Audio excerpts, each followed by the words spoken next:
Nissan Magnite starting price at 5.62 lakh only. For offers and test drive, visit the Orange Nissan Visakhapatnam.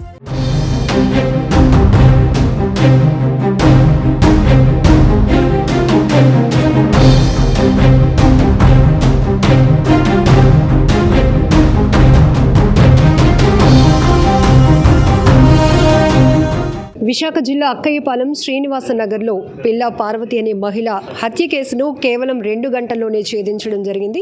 ఈ కేసుకు సంబంధించి technical evidence ఆధారంగా కేసును వేగవంతంగా దర్యాప్తు చేసి ముందుకు తీసుకువెళ్తే తెలిసిన వ్యక్తి 20 ఏళ్లుగా ఆమెతో పరిచయం ఉన్నటువంటి వ్యక్తి ఈ హత్యకు తెగబడటం అనేది ఇక్కడ చూస్తున్నాం. ఆర్థికపరమైన అంశాలే ఈ హత్యకు దారి తీశాయని కూడా DCP crime Latha Madhuri ma'am చెప్తున్నారు. కేసుకు సంబంధించి డీటెయిల్గా వివరాలు అడిగి తెలుసుకుందాం. మేడం, నిన్న క్లూస్ టీమ్తో సహా అక్కడికి మీరు చేరుకోవడం జరిగింది. సీసీ ఫుటేజ్ కూడా చాలాసేపు పరిశీలించారు. ఒక వ్యక్తి కదలికలు అనుమానం కలిగించాయి. సో ఎవరు ఆ వ్యక్తి, వాళ్ళకి వీళ్ళకి ఎట్లా సంబంధం? చెప్పినట్లు వాళ్ళకి బాగా పరిచితుడు. వాళ్ళ షాపుల్లోనే రెంట్కి గత 20 ఏళ్ళుగా వాళ్ళ షాప్లోనే ఒక షాప్ను అద్దెకి తీసుకొని అందులో బార్బర్ షాప్ పెట్టుకొని రన్ చేసుకుంటున్న గంగవరం రాము అన్న వ్యక్తి ఈ అఫెన్స్ చేయడం జరిగింది. అతను గత కొంతకాలంగా వాళ్ళ షాప్ రెంట్కి తీసుకున్నప్పటికీ కూడా అద్దె చెల్లించడం మానేశాడు. దాంతో చెల్లించకపోతే వెకేట్ చేసేయండి అని స్ట్రిక్ట్గా చెప్పిన నేపథ్యంలో అది చేయడం ఇష్టం లేక అద్దె చెల్లించేస్తూ కొన్ని ఆర్థిక ఇబ్బందులు కూడా ఉన్నాయి ఈ అక్యూజ్కి. సో ఈ నేపథ్యంలో ఆమెతో జరిగిన ఆర్గ్యుమెంట్లో ఆమెను చంపేసి ఆమె ఒంటి మీద ఉన్న నగలతో సహా ఇతను పరారవడం జరిగింది.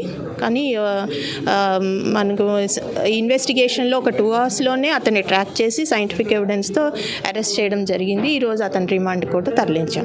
20 ఏళ్ళుగా వాళ్ళ షాప్ని అద్దెకి తీసుకొని తను జీవన భృతి కొనసాగిస్తున్నటువంటి వ్యక్తి ఒక్కసారిగా ఒక మహిళను హత్య చేయడానికి తెగించాడు అంటే ఏదైనా బలమైన కారణం అతనికి ఆర్థిక ఇప్పటి వరకు ఇన్వెస్టిగేషన్లోని ఆర్థిక ఇబ్బందులే మనకి కారణంగా కనిపిస్తున్నాయి.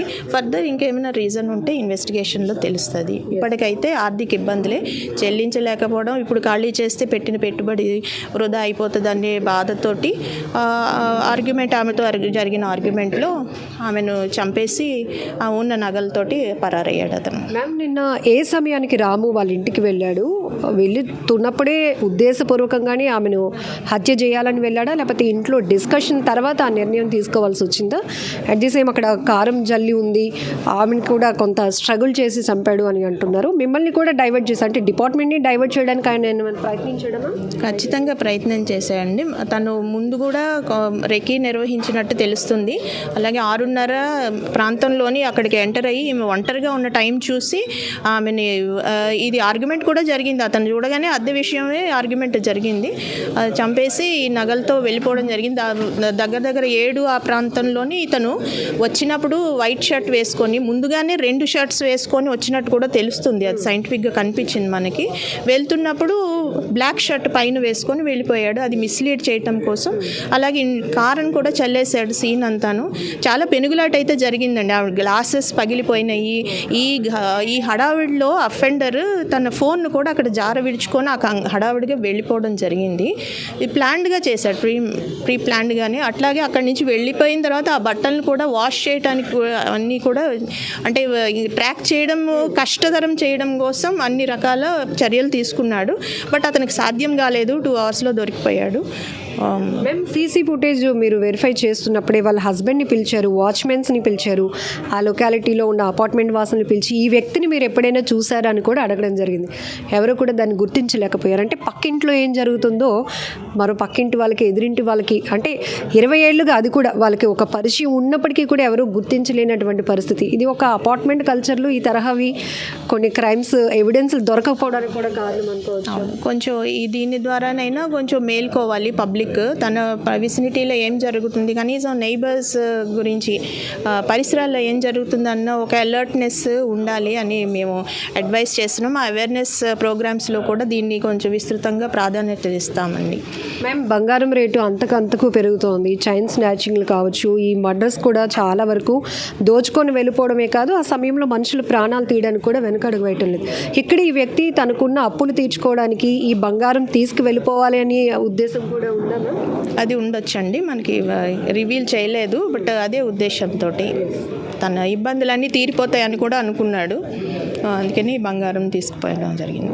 సో టెక్నికల్ ఎవిడెన్స్ ఆధారంగా చాలా ఛాలెంజ్గా ఉన్నటువంటి కేసులు కూడా మీరు గంటల వ్యవధిలోనే దాన్ని ఛేదిస్తున్నారు. బట్ విశాఖ నగరవాసులకి స్ట్రిక్ట్గా ఏమైనా రూల్ పాస్ చేయబోతున్నారా? ప్రతి అపార్ట్మెంట్స్కి కానీ వాణిజ్య సముదాయాలకి సీసీ కంపల్సరీగా ఫిక్స్ చేసుకోవాలి. అవునండి, మేము రీసెంట్గా ఒక సీసీ కెమెరాస్ ఆడిట్ కూడా నిర్వహించడం జరుగుతుంది. వైజాగ్ సిటీలో ప్రతి అపార్ట్మెంట్ని పోలీస్ టీమ్స్ విజిట్ చేయడము, అక్కడ సీసీ కెమెరాస్ లేకపోతే పెట్టించమండము, ఉన్నవి ఫంక్షనల్గా లేకపోతే వాటిని ఫంక్షనల్ చేయమని నోటీసులు ఇవ్వడము. ఇది ఒక ఆడిట్ 90% కంప్లీట్ అయ్యింది. ఇది కంప్లీట్ అయితే మటుకు అన్ని అపార్ట్మెంట్స్ దగ్గర సీసీ కెమెరాలు పెట్టించడం కంపల్సరీ అవుతుంది. అసోసియేషన్స్ రిక్వెస్ట్ చేస్తున్నాము. అపార్ట్మెంట్స్ అనే కాకుండా అలా వ్యాపార సముదాయాలు ఉంటాయి కదా, ఇవన్నీ బిజినెస్ ఎస్టాబ్లిష్మెంట్స్ అన్ని చోట్ల కూడా పెట్టాలని మేము విస్తృతంగా అవేర్నెస్ క్రియేట్ చేస్తున్నాం. అది పెట్టడం వల్ల ఎన్నో కేసెస్ డిటెక్ట్ చేయడం జరుగుతుంది. అది with in no time detect చేయగలుగుతున్నామంటే మెయిన్ స్టే సీసీ కెమెరాస్ పెట్టించడం. అది పబ్లిక్కి చాలా యూస్ఫుల్. మేము అది అడ్వైస్ చేస్తున్నాం, ఇది పాటించమని మేము రిక్వెస్ట్ చేస్తున్నాం. మ్యామ్, ఈ పిఆర్కే హైట్స్లో అపార్ట్మెంట్లో ఎవరెవరు ఉంటున్నారు? అంటే ఈ టైంలో ఆమె ఒక్కరే ఉంటారు అనేది రాముకి బాగా టైమింగ్స్ తెలుసా మ్యామ్? తెలుసండి, ఖచ్చితంగా. ఫ్లాట్ నెంబర్ 103 ఆమె మధ్యాహ్నం పూట వాళ్ళ హస్బెండ్ షాప్కి వెళ్ళిపోతారు, ఆమె ఒంటరిగా ఉంటుందని అతనికి తెలుసు. ఎందుకంటే 20 years పైగా వాళ్ళకి టెనెంట్గా ఇతను ఉన్నాడు. మొత్తం అన్నీ తెలుసుకుని చేసింది, ప్రీమెడిటేటెడ్ ఇది. Thank you. సో మొత్తానికి పార్వతీ కేసును ఛేదించే విషయంలో టెక్నికల్ ఆధారంగా కేసును వేగవంతంగా దర్యాప్తు చేయగలిగాం. 2 గంటల్లోనే నేరస్తుని పట్టుకోగలిగామని డీసీపీ క్రైమ్ లతా మాధురి గారు చెప్తున్నారు. మరొక వైపు ప్రతి అపార్ట్మెంట్కి కానీ బిజినెస్ ఎస్టాబ్లిష్డ్ ఏరియాస్కి కానీ ఖచ్చితంగా నేరాలు పెరుగుతున్న క్రమంలోనే పోలీసులకు ప్రజలు కూడా సహకరించాలి.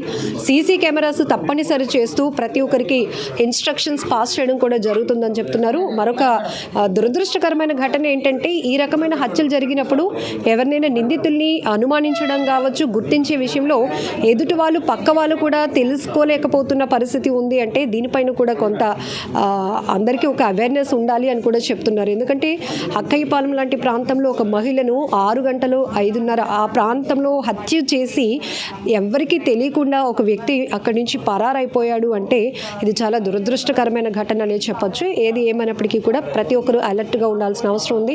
బంగారం ధరలు పెరుగుతున్నాయి, బంగారం రేట్ పెరుగుతూ ఉండడం, డిమాండ్ పెరుగుతూ ఉండడంతో దోచుకొని వెళ్ళేవారే కాదు, మనుషుల ప్రాణాలు కూడా తీయటానికి తెగించే వాళ్ళు కూడా ఎక్కువ అవుతున్నారు. Be alert.